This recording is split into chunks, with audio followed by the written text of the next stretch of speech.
सुप्रभातम।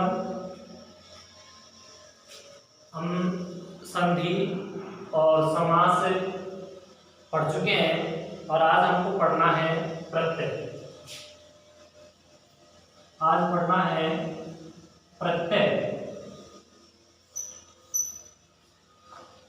तो प्रत्यय की परिभाषा है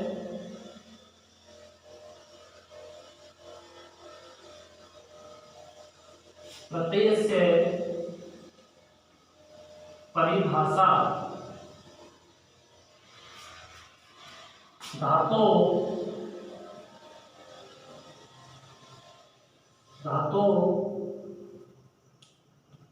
प्रातिपदिकस्य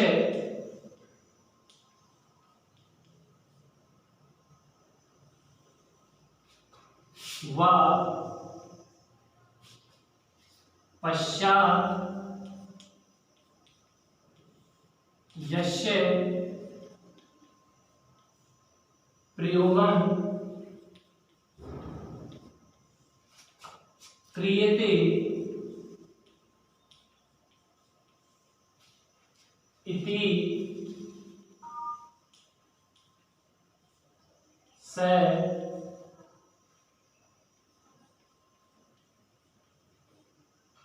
प्रत्यय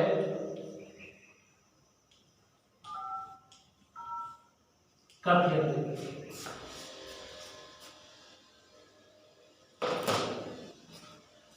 धातु या प्रतिपादक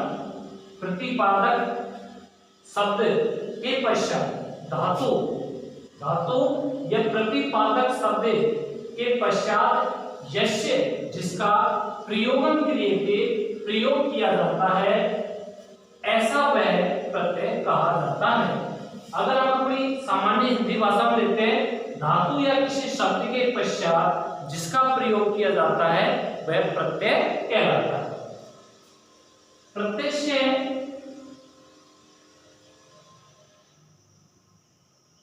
या प्रत्ययानाम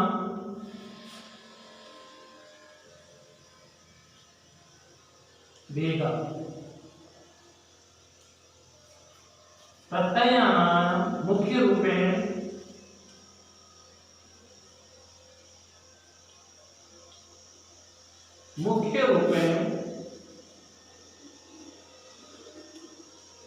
प्रत्ययानाम प्रयोग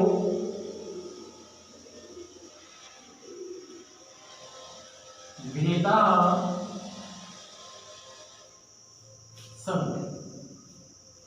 प्रत्ययानाम भेदा प्रत्ययों के प्रकार मुख्य रूप से प्रत्ययों के 3 भेद हैं। पहला है प्रत्यय,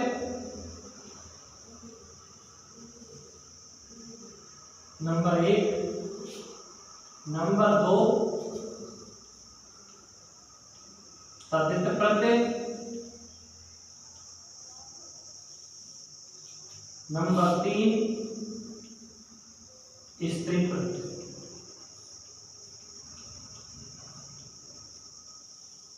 स्त्री प्रत्यय अभी जानकारी करते हैं। पहले हम कृत प्रत्यय क्या है? कृत प्रत्यय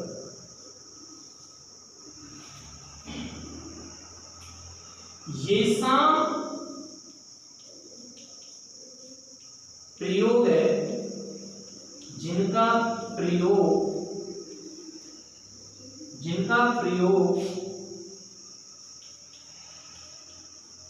धातु या क्रियाया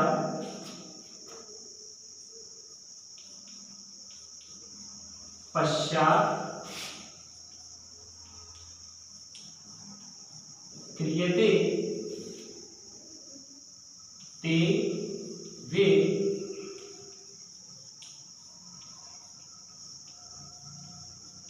कृत प्रत्ययः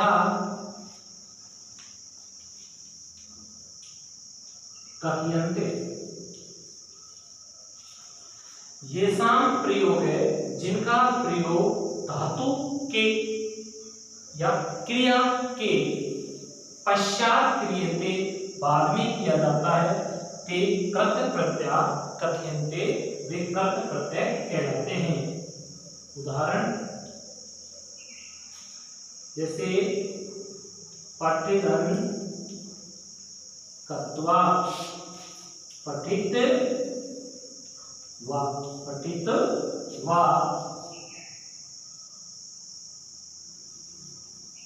पठधनि अनियत, तो पठनीय। यानी क्या आ रही है? धातु, और धातु के पश्चात आ रहा है प्रत्यय। तो ये शाम प्रयोग है जिनका प्रयोग धातु या क्रिया के पश्चात किया जाता है, वे कर्तक प्रत्यय कहलाते हैं। दूसरा है हमारा तद्धित प्रत्यय। तद्धित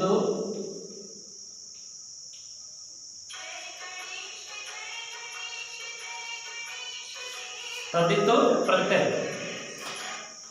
तद्धित प्रत्यय ये शाम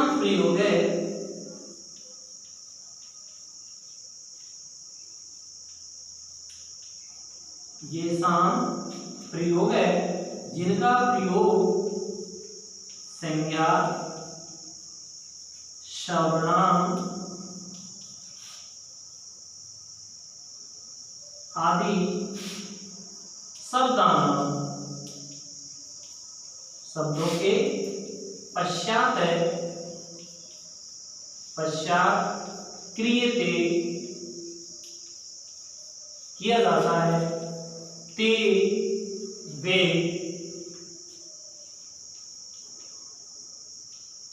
तद्धित प्रत्ययः कथयन्ते कहे जाते हैं। उदाहरण जिनका प्रयोग संज्ञा सर्वनाम आदि शब्दों के पश्चात किया जाता हो, यानी धातु नहीं आनी चाहिए, संज्ञा सर्वनाम शब्द आने चाहिए। उदाहरण के लिए धन, धनवतु, तो बन गया धनवा।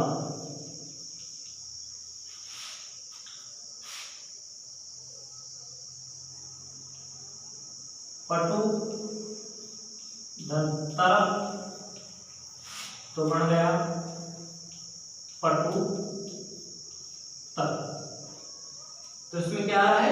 शब्द आ रहे हैं जिनका प्रयोग संज्ञा सर्वनाम आदि शब्दों के पश्चात किया जाता हो, वो तद्धित प्रत्यय कहलाते हैं। अगला है हमारा स्त्री प्रत्यय।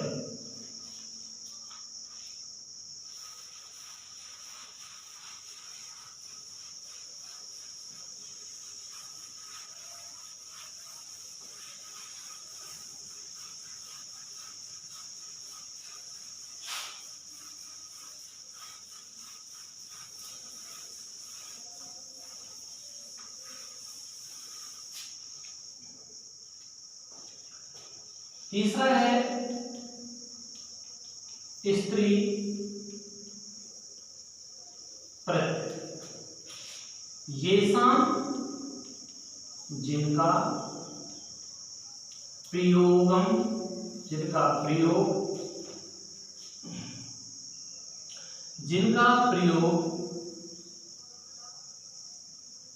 पुल्लिंग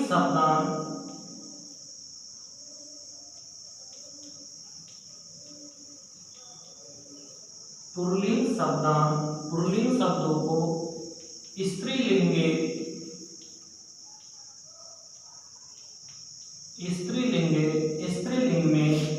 परिवर्तन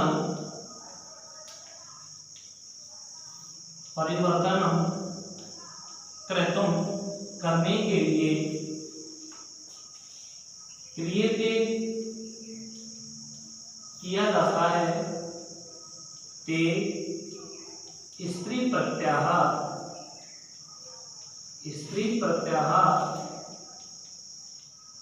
कथयन्ते कहे जाते हैं। प्रयोग ये साम प्रयोग है जिनका प्रयोग पुल्लिंग शब्दों को स्त्रीलिंग में परिवर्तन करने के लिए किया जाता है, वे स्त्री प्रत्यय कहलाते हैं। जैसे कुमार, ये पुल्लिंग शब्द है, इसमें हमने लाया इणी, इणी पे स्त्री प्रत्यय, तो क्या बन गया ये कुमारी, क्या बन गया कुमार। तो पुल्लिंग शब्दों को स्त्रीलिंग में परिवर्तन करने के लिए प्रयोग किया जाता है, करने के लिए किया जाता है, तो स्त्री प्रत्यय कहलाते हैं। जैसे लिखा हमने अज, और अज में हमने लगाया टा, टा पे स्त्री प्रत्यय, तो क्या बन गया अज, तो ये स्त्रीलिंग शब्द बन गए। तो ये हमने तीनों आपको बताए। कर्त, कर्त को हम कर्तव्य भी कहते हैं। तदित प्रत्यय, कर्तव्य प्रत्यय वो होता है जिनमें धातु के पश्चात प्रत्यय लगाए जाते हैं, वो तो हो गए कर्तव्य प्रत्यय। तदित प्रत्यय वो होते हैं जो संज्ञा, सर्वनाम आदि शब्दों के बाद में लगाया जाता है, वो होते हैं तदित प्रत्यय। स्त्री प्रत्यय वो होते हैं जिनका प्रयोग पुल्लिंग शब्दों को स्त्रीलिंग बनाने के लिए किया जाता है, वो होते हैं स्त्री प्रत्यय। तो आज हम जो बात करेंगे वो करेंगे तदित प्रत्यय।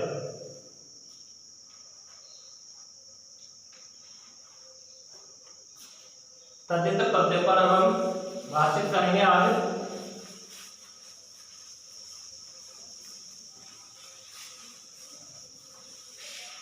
तदित प्रत्यय में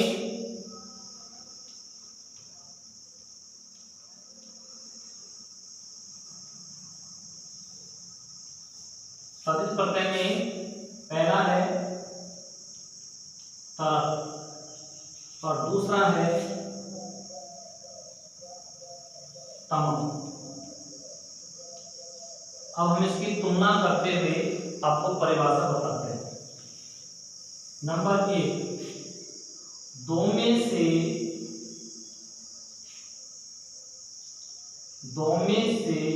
या दोनों में से एक को श्रेष्ठ बतलाने के लिए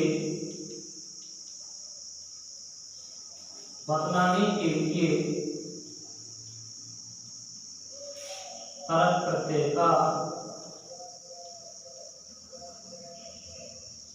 प्रत्यय का प्रयोग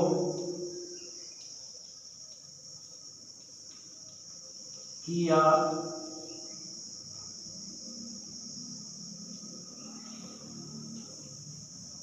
जाता है।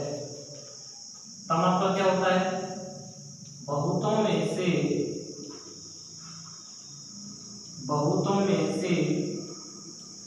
एक को श्रेष्ठ बतलाने के लिए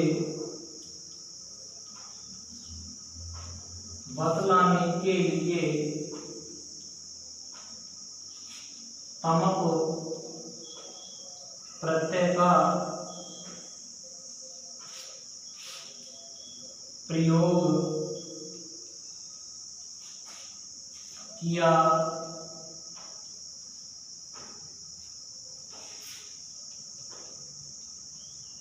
जाता है। दूसरी, इस प्रत्यय में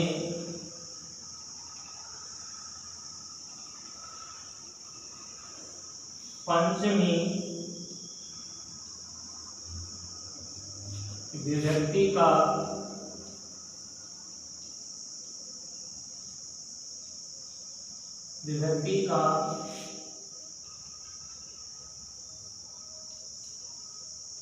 प्रयोग किया जाता है। इस प्रत्यय में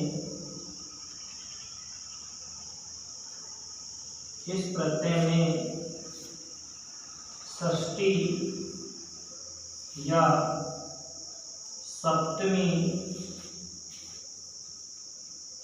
विभक्ति का प्रयोग किया जाता है।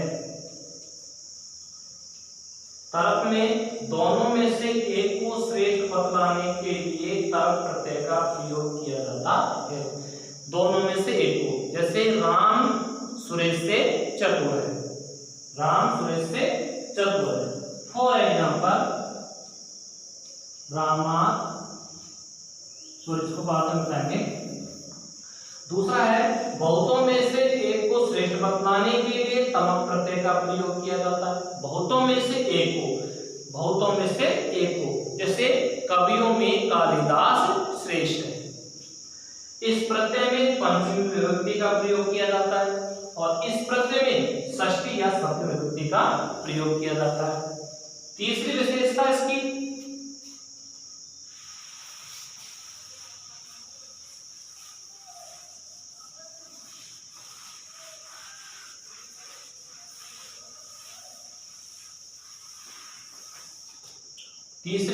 है इस प्रत्यय में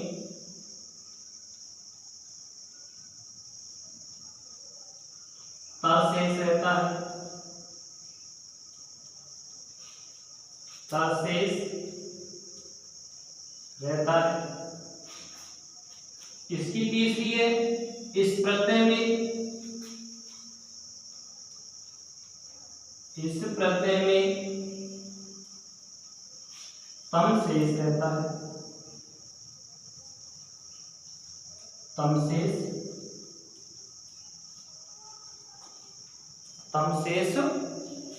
रहता है।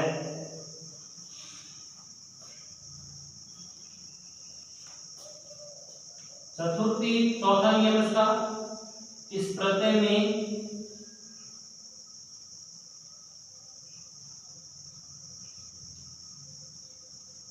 राम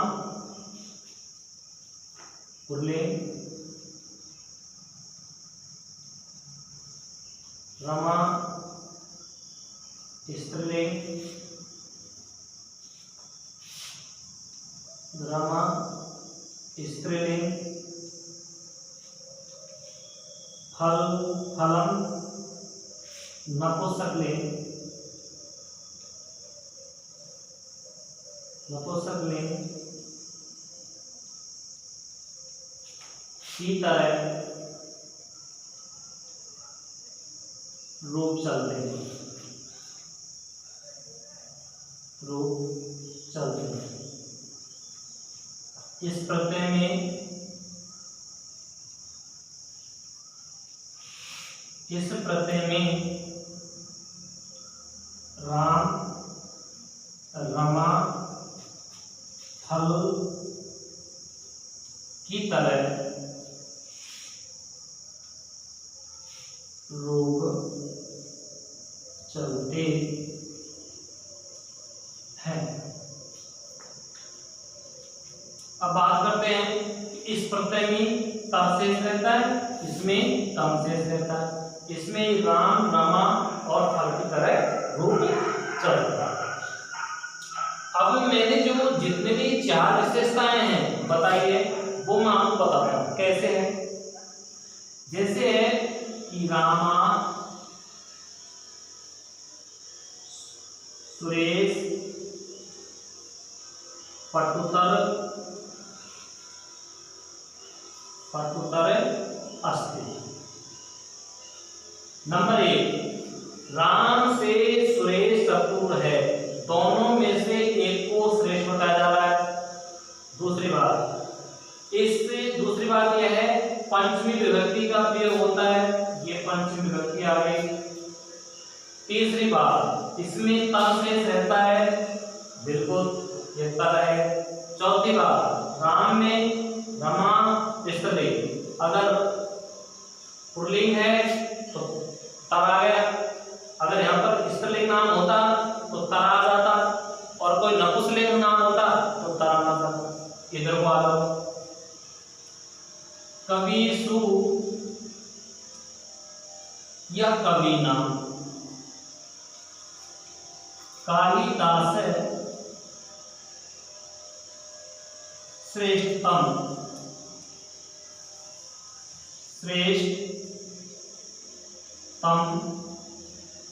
अस्ति।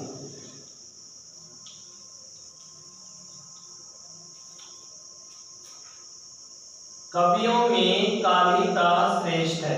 नंबर 1 मैंने कहा था बहुतों में से एक को श्रेष्ठ बताने के लिए। कवियों में कालिदास श्रेष्ठ है, बहुतों में से एक को कौन बता रहे?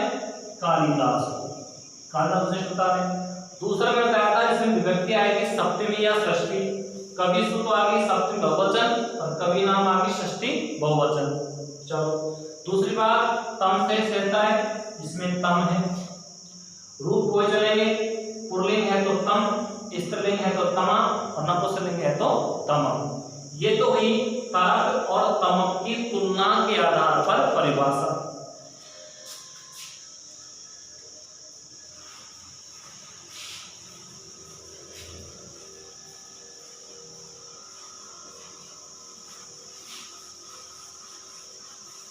अब इसके दोनों प्रत्यों के एग्जाम्पल देख लेते हैं तीनों लिंगों में। इधर को लिख दिया हमने तर्क और इधर को लिख दिया हमने तमक। यहां तो लिखा शब्द, यहां पुल्लिंग,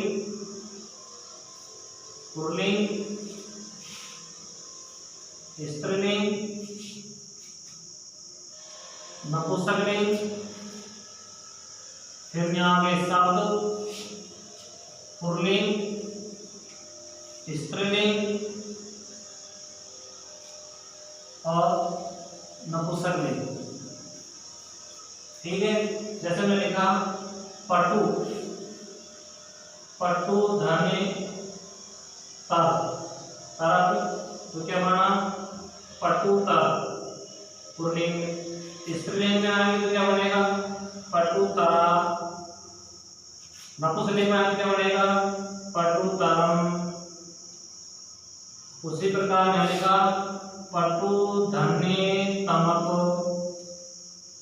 तो यहाँ जाएगा पटुतम।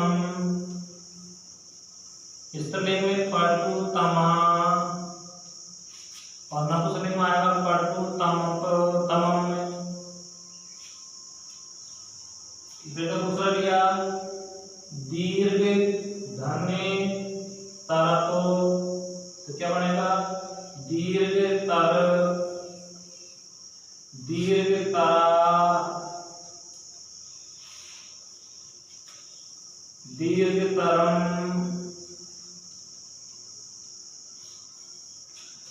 यहां पे लिखेंगे दीर्घतमक, तो क्या बनेगा? दीर्घतम, दीर्घतमा, दीर्घतमम। तीसरा लिया कुशल धने तरक, तो कुशल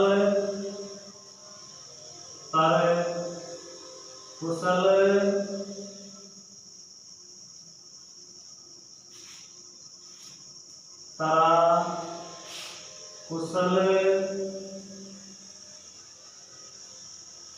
तरम। यहाँ लिखा कुशल तमक, तो कुशल तम, कुशल तमा और कुशल तम। तो देखिए पटुधनतरा, पुल्लिंग में पटुतर, स्त्रीलिंग में पटुतरा, इसमें पटुतरम। उसी प्रकार तमक में जाओगे पटुतम, पटुतमा, पटुतम। ठीक है, दीर्घतर, दीर्घतरा, दीर्घतरम, दीर्घतमम, तमा, तमम। अब इनके प्रयोग कैसे किए जाते हैं वो मैं दो एग्जाम्पल के माध्यम से मैं आपको बता देता हूं कि प्रत्यय का प्रयोग कैसे करते हैं।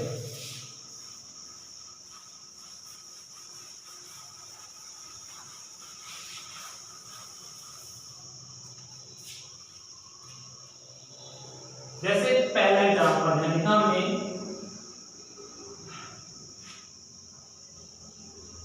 सीता आया, गीता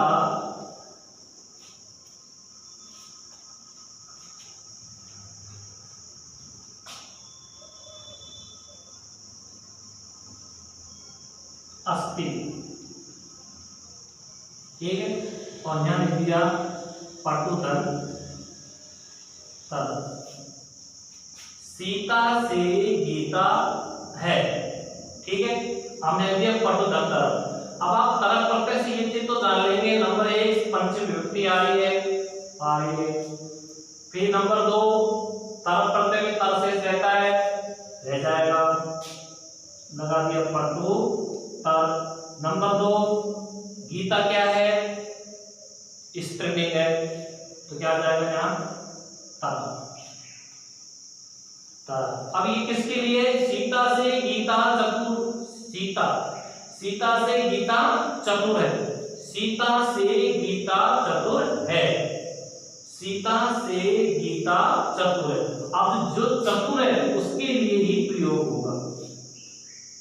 जैसे रामा श्याम